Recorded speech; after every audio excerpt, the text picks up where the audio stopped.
What's going on, everybody? It's Davey from the 80s, and you are now entering the Cinema Chop Shop. So park your ass right there. And while you're there, don't forget to hit that subscribe button, that like button, and that share button.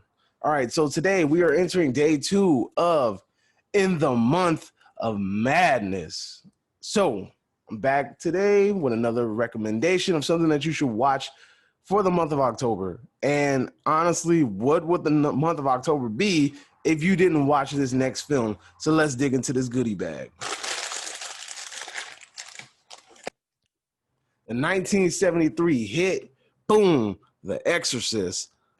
Now, everybody already knows that The Exorcist is one of those classic films, and we recently just got news that they're trying to remake The Exorcist, which was met with a lot of hostility. And if you want to see my reaction to that or my rant on it, then I will link it at the end of the video.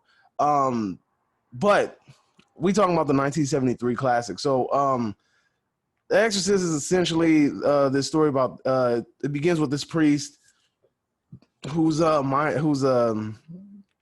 an archaeological dig in Iraq, and they find this amulet of this ancient demon.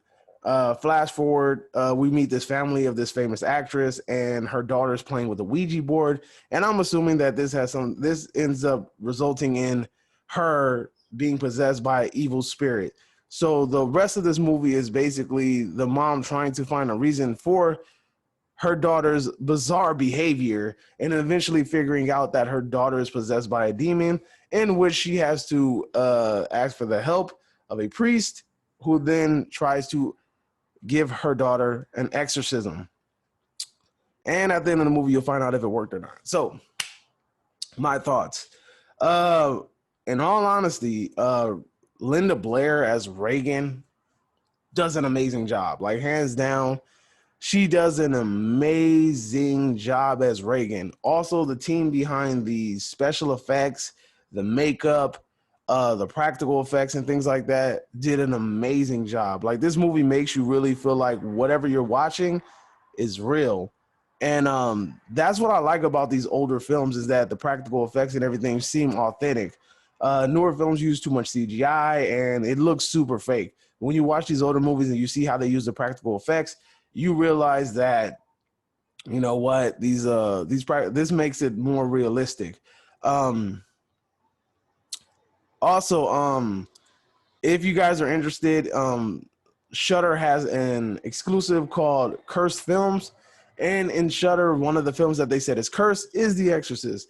And one scene in particular where Linda Blair is doing the thing with the bed where she's getting whipped back and forth, they said that the people that were pulling, because she had a pull harness, they said that the pull harness that the people were pulling snapped, and that Reagan was getting thrown back and forth by some mysterious force because the pull harness snapped and she wasn't getting pulled by them.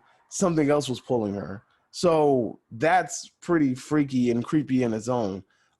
This movie is a very lengthy movie, especially if you watch the director's cut. You're looking at about 2 hours and 15 minutes tops. It's a lengthy movie. If you actually, it's one, to me, it's next to Rosemary's Baby. It's one of the best horror films, and I mean that very seriously, because there's a difference between films and movies. It actually tells a story, it has decent pacing, it has interesting characters, the acting is good, and honestly, Halloween or the month of October wouldn't be the same without viewing of The Exorcist. So go ahead and get possessed and get some green spit on you while you spider walk to the couch, because The Exorcist is something that you're going to want to watch for the month of October, and that's my day 2 recommendation. So you are now exiting the Cinema Chop Shop. I hope you guys enjoyed my recommendation, my little brief discussion on The Exorcist. I will see you next time. Adios, and don't forget to hit that subscribe button.